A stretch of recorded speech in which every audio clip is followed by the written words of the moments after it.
بسم اللہ الرحمن الرحیم۔ السلام علیکم ورحمۃ اللہ وبرکاتہ۔ پاکستان ایک ایسا ملک ہے جہاں روزانہ ایسی سیاست ہوتی ہے کہ اس میں سے بے شمار خبریں نکل آتی ہیں۔ اس کی سب سے بڑی وجہ یہ ہے کہ پاکستان میں سیاست ہو نہیں رہی، پاکستان میں بدماشی ہو رہی ہے۔ مجھے اچھی طرح یاد ہے کہ 2019 20 21 22 کا جو دور تھا، 22 کا آغاز تھا، یعنی فروری تک، بیچ میں ایسا وقت بھی آتا تھا کئی بار کہ کوئی خبر نہیں ہوتی تھی، اور خبر کیا نکالنے کی کوشش کی جاتی تھی میڈیا کی طرف سے، اپنے رپورٹر کو بھیج دو اتوار بازار، اور وہاں پہ پلانٹڈ پروگرام ہوتے تھے فوج کی ماں پہ کہ عمران خان کی حکومت کو بدنام کرو اور مہنگائی کا چورن فروش کرو۔ آج سب کو پتہ چل گیا ہے کہ اصل مہنگائی کیا ہوتی ہے اور فوجی بیانیے والی مہنگائی کیا ہوتی ہے۔ خبریں تب نہیں ہوتی جب ملک میں استحکام آ جاتا ہے، جب امن آ جاتا ہے، جب روزگار پیدا ہونا شروع ہو جاتا ہے تو خبریں ختم ہو جاتی ہیں۔ خبر کیا ہوتی ہے؟ سکینڈل۔ خبر کیا ہوتی ہے؟ کچھ غلط ہو رہا ہے، یہ خبر ہوتی ہے نا۔ خبر یہ تو نہیں ہوتی کہ سب ٹھیک چل رہا ہے، یہ تو خبر ہی نہیں ہے۔ سب کی ایکسپیکٹیشن یہ ہوتی ہے کہ سب ٹھیک چل رہا ہے۔ پاکستان میں روزانہ کوئی نہ کوئی خبریں ڈیولپ ہو جاتی ہیں۔ دنیا کے شاید ہی کوئی ایسا ملک ہوگا جہاں اگر جنگ نہ ہو رہی ہو تو اتنی خبریں ڈیولپ ہوتی ہیں۔ امریکہ میں ایسے ہوتا ہے کہ وہ بھی ایک ایسی سوسائٹی ہے کہ عدم استحکام کا شکار رہتی ہے، کیونکہ وہ بیرونی جنگوں کی وجہ سے اپنے ملک کو ہمیشہ عدم استحکام کا شکار رکھتے ہیں ان اے سرٹن وے۔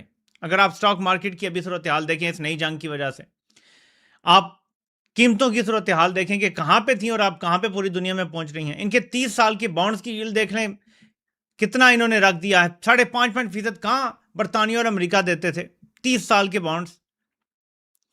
تو میرے پاکستانیوں، آج کا دن بھی ایسا ہی ہے۔ نون لیگ کے گالم گلوچ بریگیڈ کے ایک اہم رکن کو کھلا چھوڑ دیا گیا ہے، کھلے سانڈ کی طرح، اور ٹاسک یہ دیا گیا ہے کہ آپ نے مزاحمت شروع کرنی ہے کہ اگر صوبے چھوٹے بننے ہیں تو پنجاب میں نہ بنائے جائیں، پنجاب تو بڑا شاندار صوبہ ہے، بڑے شاندار کام کر رہا ہے۔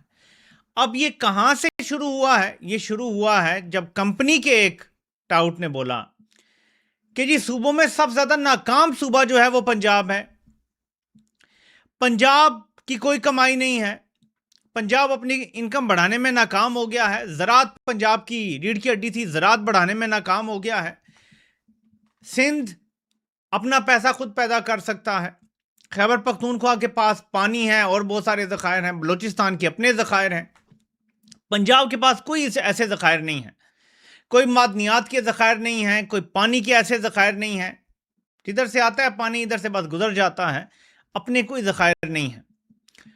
تو پنجاب کیسے پیسہ کماتا ہے؟ اور اس طرح کی باتیں کر کے انہوں نے کہا کہ اشارہ دیا کہ پنجاب کو چھوٹے حصوں میں تقسیم کرنا ہے، 12 صوبے بنانے کی بات ہو رہی ہے۔ اب پنجاب کے خالی 2 صوبے بھی بن جائیں تو نون لیگ پریشان ہو جاتی ہے۔ اس کی وجہ، نون لیگ ہسٹوریکلی سینٹرل پنجاب میں جیت جایا کرتی تھی فوج کی مدد سے۔ اس بار تو فوج کی مدد سے بھی نہیں جیتی، بعد میں صرف فارم تیار کرنے پڑے۔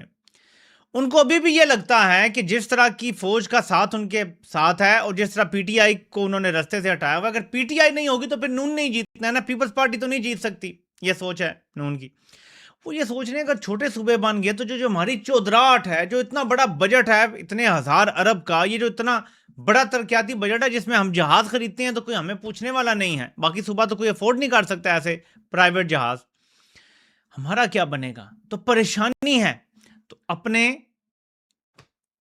چمپو چمار قسم کے جو ان کے سو کالڈ صحافی فرنٹ مین ہیں، یہ جو بھی کہہ لیں آپ، ان کو چھوڑ دیا گیا ہے۔ تو یہ ایک سرد جنگ کا آغاز ہو گیا ہے۔ اس سے پہلے پیپلز پارٹی کی چیخیں نکل رہی ہیں کہ جی 18ویں ترمیم میں جو ہم نے چیزیں ڈالی تھیں، اس کے بعد آپ کو پتا نا کہ کتنے کھابے سب کے لگے ہوئے اپنے اپنے صوبوں میں، ان کھابوں کا کیا ہوگا؟ انکم سپورٹ پروگرام اگر صوبوں کے حوالے ہوتا ہے تو ہمارے پیسوں میں اور کمی آ جائے گی، این ایف سی ایوارڈ کے ذریعے جو پیسہ ملتا ہے اس میں کمی آ جائے گی، پھر اگر اور کوئی صوبہ بھی بنا دیا جاتا ہے سندھ میں، کسی بھی وجہ سے ایڈمنسٹریٹو یونٹ بنتا ہے تو وہاں پہ چودراہٹ۔ ان کو اس چیز سے کوئی فرق نہیں پڑتا کہ ملک میں جمہوریت ہے نہیں ہے، عوام خوش ہے نہیں ہے، ان کو یہ یار ہماری چودراہٹ جو ہے، جو ہم پیدا ہوئے ہیں یہ چودراہٹ پہ اپنا حق لے کر، وہ ختم ہو جائے گی. ہمیں مختلف جگہوں پہ پھر معاملات ڈیفرنٹ طریقے سے طے کرنے پڑیں گے. تو یہ اس ٹائم پریشانی پڑی ہوئی ہے. تو نون لیگ کی طرف سے یہ پہلا اٹیک باقاعدہ ایک گالم گلوچ کے سرغنہ جو ہے، جو گالم گلوچ میں غلیظ ترین زبان استعمال کرتا ہے، اس کو لانچ کیا گیا ہے. ایسے میں ایک لطیفہ بھی آپ کو سنا دیتا ہوں. اردلی سرکار کا بیان آج چلتا ہے انٹرویو میں، برطانوی اخبار کو انٹرویو دیتے ہوئے کہتے ہیں کہ پاکستان اپنی تاریخ کے روشن ترین دور سے گزر رہا ہے. اب ذرا سوچیں کہ بندہ کوئی تھوڑی سی شرم ہی کر لیتا ہے ایسی بات کرتے ہوئے. پاکستان اپنی تاریخ کے سیاہ ترین دور سے گزر رہا ہے، لیکن اردلی انٹرنیشنل میڈیا پہ بیٹھ کے کہتا ہے کہ پاکستان اپنی تاریخ کے روشن ترین دور سے گزر رہا ہے. اگر یہ لطیفہ نہیں ہے تو مجھے کوئی بتا دے کہ یہ کیا ہے. جو آج خبر آئی نا کہ یو اے ای کے ایٹمی پلانٹ پہ، obviously ان کی تو پرامن انرجی کا پلانٹ ہے ایٹمی، وہاں پہ جو ڈرون حملہ ہوا اور وہاں آگ لگ گئی، اس کے والے سے اب عجیب و غریب خبریں آ رہی ہیں کہ وہ ڈرون ایران سے نہیں آیا تھا. یو اے ای یہ کہہ رہا ہے کہ شاید وہ عراق سے آیا تھا یا یمن سائڈ سے آیا تھا، انہیں کچھ سمجھ نہیں آ رہی، یا کہیں اور تھرڈ سائڈ سے آیا تھا. لیکن اس کے بعد سعودی عرب نے بھی اس کی مذمت کی ہے، اور یو اے ای نے کہا ہے کہ ہم اپنا دفاع کرنے کا حق رکھتے ہیں. U A E has right to respond to terrorist attacks on nuclear plant. So وہ کہہ رہے ہیں کہ ہم اس کا جواب دینے کا حق محفوظ رکھتے ہیں. ان ادر ورڈ ہم جواب دیں گے کس کو؟ اب یہ ایک بہت بڑا سوال ہے کہ یہ ایران نے نہیں کیا تو پھر جواب کس کو دیں گے، اور اگر کہیں اور سے اٹیک ہوا ہے تو پھر کس کو جواب دیں گے. اس کے بعد سعودی عربیہ، جس کے تعلقات ٹھیک نہیں چل رہے آج کل متحدہ عرب امارات سے، ان کی طرف سے اس کی شدید الفاظ میں مذمت کی گئی ہے. وہ فارن افیئر کی منسٹری نے کہا ہے کہ ہم اسٹرانگسٹ کنڈمنیشن کرتے ہیں اس اٹیک کی. ہماری جو سسٹرلی یونائٹڈ عرب امریٹس ہے جن کے اوپر ڈرون سے حملہ ہوا ہے، ہم اس کی شدید الفاظ میں مذمت کرتے ہیں. اب یہ جو برکہ نیوکلیر انرجی پلانٹ ہے، اس پر حملہ ہوتا ہے، یہ بڑا خطرناک ہے. اس کے ساتھ ہی ٹرمپ نے بیان جاری کر دیا ہے کہ for Iran the clock is ticking and they better get moving fast اور there won't be anything left of them. Time is of the essence. اور پھر اس کے ساتھ خبر آتی ہے کہ ٹرمپ نے اپنی اہم ترین میٹنگ بلا لی ہے منگل کے لیے، جس میں فیصلہ ہونا ہے کہ آگے کیسے بڑھنا ہے. اس سے پہلے، اس پوسٹ سے پہلے ٹرمپ کی نیتنیاہو سے فون پہ بات ہوئی ہے اور لمبی بات ہوئی ہے. اس کے بعد نیتنیاہو فوراً اپنی سیکیورٹی میٹنگ میں چلا گیا اس کال کے بعد. اس کا مطلب یہ ہے کہ ایران جھکنے کے لیے تیار نہیں ہے اور امریکہ ایران کو جھکانے میں ناکام ہو چکا ہے. اس کا نتیجہ ظاہر ہے کہ خطرناک نکلے گا دنیا کے لیے. دنیا میں مہنگائی آلریڈی وہاں پہنچ چکی ہے کہ مڈل کلاس کے لیے سروائیول پوری دنیا میں مشکل ہو گیا ہے. یورپ میں بھی مڈل کلاس کا سروائیول بہت مشکل ہو گیا ہے. آپ باقی غریب ممالک کو تو رہ نہیں دیجیے. اور یہ جو قیمتیں اوپر رہ رہی ہیں اور مزید اوپر جانے کا خدشہ ہے، اس کا اثر ہمارے خطے کے ممالک پہ بھی بالآخر پڑنا شروع ہو جائے گا. ہمارے تو ڈاکو حکمرانوں نے پہلے ہی اپنے کھابے نکال لیے نا بیچ میں سے تیل کی قیمتیں بڑھا کے، جبکہ انڈیا بنگلہ دیش نے ریلیٹیولی کنٹرول رکھا سب کچھ. لیکن یہ حالات سب کے لیے قابو سے باہر ہونے والے ہیں اور بہت جلد ہونے والے ہیں. ایسے میں ایک سوال پیدا ہوتا ہے، ایک تصویر ہے جس کا بڑا چرچا ہے. میں آپ کو پتا ہے کہ مریم نواز پہ ایسے ڈائریکٹ ان کے پہناووں پہ، ان کے کپڑوں پہ بات نہیں کرتا، because every body knows about it. Like میرے ڈسکس کرنے سے کوئی زیادہ کسی کو پتہ نہیں چل جائے گا. لیکن کچھ لوگ یہ شیئر کر رہے ہیں کہ مریم نواز آذربائیجان گئی ہیں تو جو کچھ انہوں نے پہنا ہوا ہے وہ یہ ہے، اور اس کی قیمت ساری لوگوں نے نکال کے سامنے رکھ دی. آج کل آپ کو پتا ہے کہ اے آئی کا دور ہے، آج کل تو چیزوں کو معلوم کرنا کہ قیمت کیا ہے مشکل کام بالکل نہیں ہے. سو اگر ہم اس کا جائزہ لیں تو جو گھڑی ہے وہ $1,23,000 یا 1,24,000 کی بن رہی ہے، یعنی 3.5 کروڑ روپے کی گھڑی. جو بریسلٹ ہے وہ 45 لاکھ کا بن رہا ہے. جو ہیلز پہنی ہوئی ہیں ڈالچی اینڈ گبانا کی وہ تقریباً 3.25 لاکھ کی ہیں. اور جو ہمز پیرس کیلی 28 جو بھی کوئی بیگ ہے وہ 29 لاکھ روپے کا ہے. اب یہ کروڑوں سے لدی ہوئی خاتون جو ہے یہ آذربائیجان جاتی ہیں اپنے اس پرائیویٹ جیٹ پہ جو عوام کے پیسوں سے لیا گیا ہے. سوال یہ نہیں ہے کہ یہ کیا پہنا ہوا ہے, یہ کتنے کا ہے, سوال کچھ اور کرنے جا رہا ہوں. آپ گوگل کریں اور چیک کریں کہ شہباز شریف نے آذربائیجان کے کتنے دورے کیے ہیں. وہ ہر دوسرے مہینے آذربائیجان پہنچا ہوتا ہے. اب مریم اپنا لاؤ لشکر لے کر آذربائیجان پہنچ گئی ہے. میرا سوال ہے صرف کہ یہ خاندان آذربائیجان میں ایسا کیا کر رہا ہے کہ ہر دوسرے مہینے یہ وہاں پہنچے ہوتے ہیں.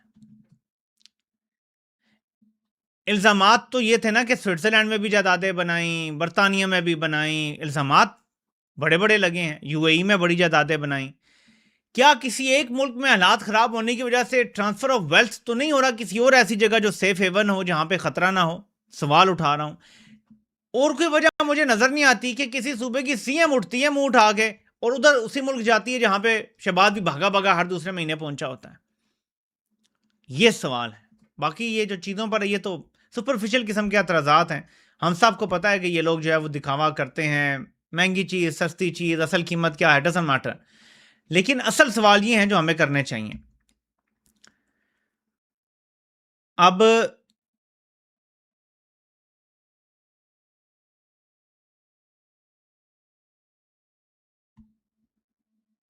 نیشنل ڈائیلاگ کمیٹی, جو میں نے آپ کو کہا تھا نا, کمپنی نے جو میٹنگ کروائی ہے, انہوں نے باقاعدہ مطالبے سامنے رکھ دیے ہیں جس کے بارے میں آپ کو 2-3 دن سے آگاہ کر رہا ہوں. So called national dialogue committee, جس میں آپ کو پتا ہے نا, یہاں کی اینٹ یہاں کا روڑا اکٹھا بٹھا دیا گیا ہے. انہوں نے بڑے زبردست طریقے سے یہ کہہ دیا ہے کہ عاصم منیر نے تو شاندار کامیابی کے جھنڈے گاڑے ہیں, لیکن یہ جو زرداری اور شہباز شریف ہے نا, ان کی وجہ سے ان کامیابیوں کا ثمر عوام تک نہیں پہنچ رہا. تو بیسٹ یہ ہے کہ بات چیت کے لیے وسیع تر قومی مفاہمت کا رستہ کھولا جائے اور ایک قومی حکومت کی تشکیل ہو جو آنے والے وقتوں میں الیکشن کی راہ ہموار کرے, الیکشن نہ کروائے. اب فوجی چورن دیکھیں ذرا کیا بیچا جا رہا ہے so called national dialogue committee سے. قومی حکومت بنے جو الیکشن کی راہ ہموار کرے. یہ نہیں لکھا کہ قومی حکومت آئے اور 3 مہینے میں الیکشن کروا دے, 6 مہینے میں کروا دے, کوئی ٹائم لائن ہوتی ہے نا, سال میں کروا دے, 10 سال میں کروا دے, بس راہ ہموار کرے, کرتی چلی جائے. پاکستان میں تو پہاڑ ہی پہاڑ ہیں, سو راہ ہموار کرتی جائے جب تک یہ زندہ ہے میر جعفر, تب تک راہ ہموار ہوتی چلی جائے. جیسے ضیاء الحق نہیں تھا کہ دیکھیں جی ہم الیکشن تب کروائیں گے جب وہ صحیح ہوں گے, جب رائٹ ٹائم ہوگا. ابھی جو ہے وہ رائٹ ٹائم نہیں آیا الیکشن کا. مطلب یہ کہ ابھی کروایا تو پیپلز پارٹی نے جیت جانا تھا, تو انہوں نے کہا جی نہیں الیکشن نہیں کروانے. اب وہی حال ہے کہ اب جب بھی الیکشن کروائیں گے جیتنا پی ٹی آئی نے ہے. وہ میں دیکھ رہا تھا ایک پرانا جیالہ, اصلی اور نسلی جیالہ, وہ کہتا ہے ووٹر کی عمر 40 سال کر دو, جتنی مرضی کر دو, نون لیگ اور پیپلز پارٹی کو اگلے الیکشن میں ووٹ نہیں پڑنا. اور یہ بات سب کو پتا ہے. لیکن یہاں جو لوگ مایوس ہوئے پڑے ہیں, میں ان کے لیے ایک بات کرنا چاہتا ہوں. کیونکہ ہم جب دیکھتے ہیں نا عمران خان کی جو اس ٹائم جیل میں کنڈیشن ہے, جیسا انہیں اغوا کر کے تشدد کا نشانہ بنایا گیا, ان کی آنکھ ضائع ہو گئی, وہ ایک آنکھ سے دیکھ نہیں سکتے. عمران خان ایک آنکھ سے اندھے ہو چکے ہیں. یہ اس کو سمجھے گریوٹی آف دا سچویشن کو. تو مایوسی پھیل جاتی ہے کہ یار فوج نے سب کچھ قابو کر لیا, لوگ کچھ کر نہیں سکتے, بے بس کھڑے ہیں لوگ. فوج اس ملک میں سیاسی گالی بن چکی ہے. ایک وقت تھا کہ کہا جاتا تھا کہ فوج اس سیاستدان کے ساتھ کھڑی ہے تو آنکھیں بند کر کے نا لوگ اس کو ووٹ بھی ایکچولی دے دیتے تھے ووٹ. اب سونے سے کسی کو بنا کے کھڑا کر دینا اور کہیں جی اس کے پیچھے فوج کھڑی ہے, وہ بندہ گالی بن جانا ہے, اس کو ووٹ نہیں پڑنا. فوج اس ملک میں سیاسی جنگ ہار چکی ہے, ان کو بس یہ تسلیم کرنے میں مشکل پیش آ رہی ہے. اسی لیے 25 سال عمر کرنے کا شوچا چھوڑا گیا, اسی لیے باقی ساری ہر طرح کی حرکتیں کی جا رہی ہیں. سمجھ گئے ہیں, مان نہیں رہے, بس تسلیم نہیں کر رہے. سمجھ آ گئی ہے, خود کو پتہ, بس زبان سے بولنے کے لیے تیار نہیں ہیں, اپنے ایکشن سے ثابت کرنے کے لیے تیار نہیں ہے کہ ہم سیاسی طور پہ ہار چکے ہیں اور عمران خان نے ہمیں بطور سیاستدان ہمیں سیاسی شکست دے دی ہے. اب عمران خان کے پاس ہتھیار نہیں ہے. عمران خان نے کوئی ٹینکوں میں بیٹھ کے جا کے جی ایچ کیو کو فتح نہیں کرنا تھا. عمران خان نے سیاسی طور پہ جی ایچ کیو کو شکست دینی تھی, وہ دے دی ہے. جی ایچ کیو جس کے پیچھے کھڑا ہوگا وہ سیاستدان گالی بن گیا ہے اس ملک میں. جو سیاستدان اپارا سے ہو کے آئے گا وہ گالی بن گیا ہے اس ملک میں. اب بتائیں اس سے بڑی سیاسی شکست کیا ہوگی؟ کبھی یہ سوچا تھا آپ نے؟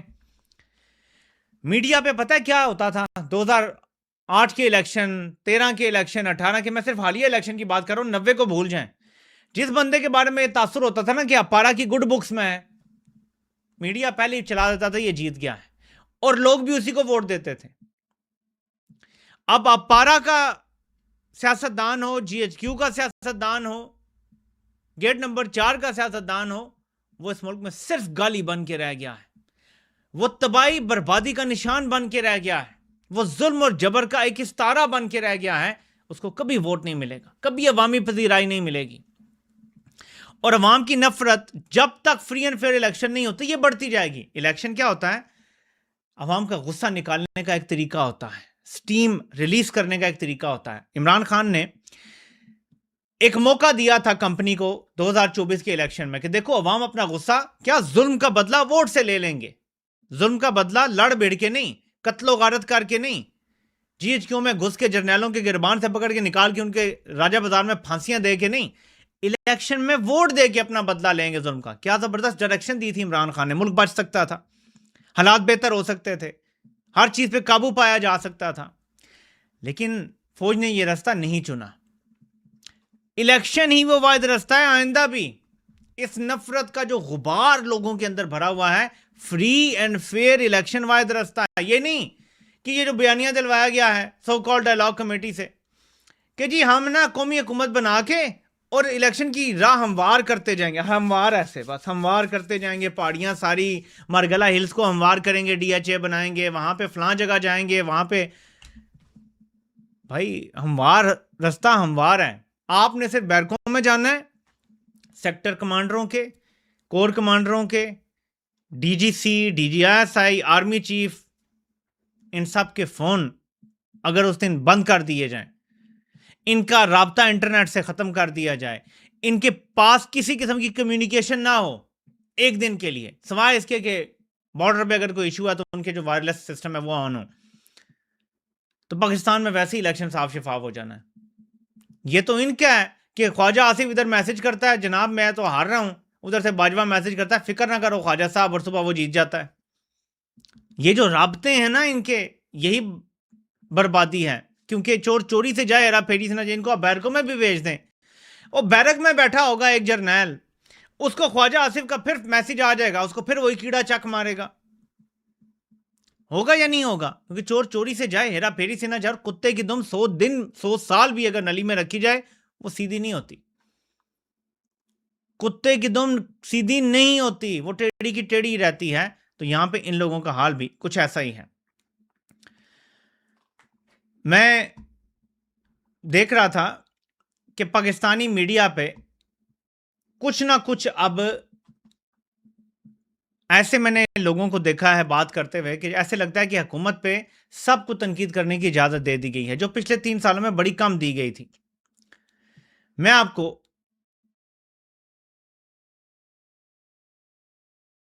شہباز شریف صاحب نے actually ministry of foreign affairs Qatar نے کیا، یہ ایک امپورٹنٹ چیز ہے، یہ پہلے آپ سے ڈسکس کر دوں.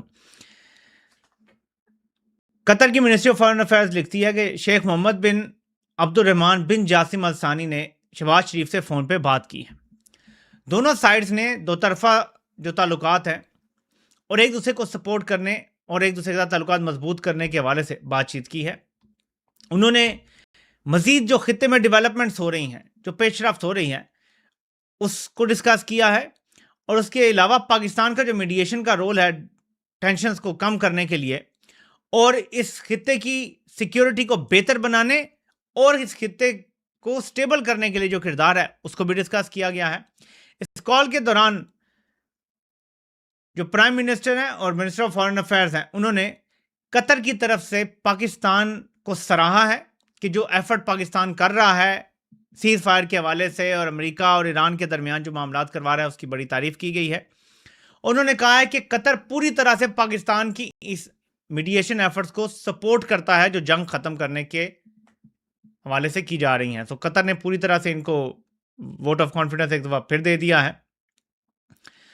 تو یہ ایک ایسی چیز ہے کہ اس کا مطلب ہے کہ ابھی ایفرٹس جو ہیں وہ جاری ہیں اور یہ ایفرٹس جو ہیں یہ فروٹفل ہوتی ہیں یا نہیں یہ آپ کو ٹیوزڈے تک پتا چلے گا. مارکیٹ نے کھلنا ہے, اس سے پہلے ٹرمپ نے پھر کوئی چول مارنی ہے, پھر معاملات کو سیدھا کرنا ہے اور مال تو بنانا ہے, مال پانی تو بننا ہے. لیکن ٹیوزڈے کو فیصلہ ہونا ہے جب ٹرمپ اپنی میٹنگ کرے گا نیشنل سیکورٹی کی, کہ وہاں کیا فیصلہ ہونا ہے. اگر ایران پہ دوبارہ حملے ہونے ہیں, جس کا چانس بائی دا وے بڑھتا جا رہا ہے, جتنا زیادہ دیر معاہدہ نہیں ہوگا اتنا زیادہ اسکلیشن کا چانس بڑھتا جائے گا, کم نہیں ہوگا. کیونکہ ٹرمپ پھنس چکا ہے نا, خاموشی سے نکل جائے گا تو اپنے ووٹروں میں ذلیل ہو جائے گا کہ کس لیے اتنا نقصان کیا. اربوں ڈالر خرچ ہو چکے ہیں, اربوں ڈالر, کیوں نقصان کیا اتنا, اور روزانہ کی بنیاد پہ خرچ ہو. جب آپ اپنی فوج کہیں بلاکیڈ کے لیے کھڑی کرتے ہیں تو روز کا خرچہ ہوتا ہے. یہ کوئی پاکستان کی طرح تو نہیں ہے نا معاملات, یا کسی اور ملک کی طرح. یہاں تو ان کی فوج کا تو آپ کو پتا ہے کہ پورا وی آئی پی سسٹم ہوتا ہے. تو ٹرمپ کے پاس آپشن نہیں ہے, یا تو کلیئر کا ڈیل ملے گی ایران سے, یا پھر دوبارہ حملہ ہوگا. اور سوچا یہ جا رہا ہے کہ جو آئی آر جی سی کی لیڈرشپ ہے, جو ان کی فوجی لیڈرشپ ہے, ان کو نشانہ بنایا جائے اس بار, اور انٹیلیجنس گیدرنگ کی جا رہی ہے. جیسے ان کے پاس کنفرم معلومات ہوگی, جو ٹاپ لیڈرشپ ہے, کیونکہ پاکستان کی طرف سے جو چورن امریکہ کو بیچا گیا ہے وہ یہ ہے. اب یہ کتنا سچ ہے یہ ظاہر ہے کہ مذاکرات کرنے والے بہتر جانتے ہیں, کہ ایران کی سویلین لیڈرشپ تو مذاکرات میں سب کچھ طے کرنا چاہتی ہے, لیکن یہ جو جرنیل بیٹھے ہوئے ہیں نا وہاں پہ, یہ نہیں ہونے دے رہے. اب ٹرمپ کو اس بات کا 100% یقین ہے کہ یہ بات سچ ہے, اور امریکی میڈیا بھی یہی بات کر رہا ہے. بلکہ پاکستان میں بھی یہی بات چل رہی ہے, امریکہ میں بھی چل رہی ہے, اور باقی بھی اور جگہ پہ, کہ جی وہ جو آئی آر جی سی ہے نا, وہ جو ہے نا وہ نہیں مان رہی, وہ بڑے خراب ہیں. اور کچھ پاکستانی بھی سو کالڈ ہیں, وہ آئی آر جی سی کو ایول کہہ کے اور بس اسی طرح نکل جاتے ہیں. تو یہ ایک ہے کہ وہ آئی آر جی سی کی لیڈرشپ کو نشانہ بنانے کا سوچ سکتے ہیں, ایک بڑا حملہ ہو سکتا ہے جس کے بعد ایران سرنڈر کر دے. لنڈسے گریہم جس کے بارے میں آپ کو اکثر بتاتا رہتا ہوں, وہ کہہ رہا ہے جی کہ حملہ کرنا پڑے گا, اور ان کو ایک بڑا حملہ کر کے نا پھر ان سے باتیں ساری منوانی پڑیں گی. تو وہ بھی اس چیز کو کر رہا ہے. دیکھتے ہیں کہ حالات کس طرف جاتے ہیں. آپ سے انشاءاللہ تعالیٰ کل پاکستان ٹائم دن کو 3 بجے پھر ملاقات ہوتی ہے. اللہ پاک آپ سب کا حامی و ناصر ہو. آپ سب کے سننے کا بہت بہت شکریہ.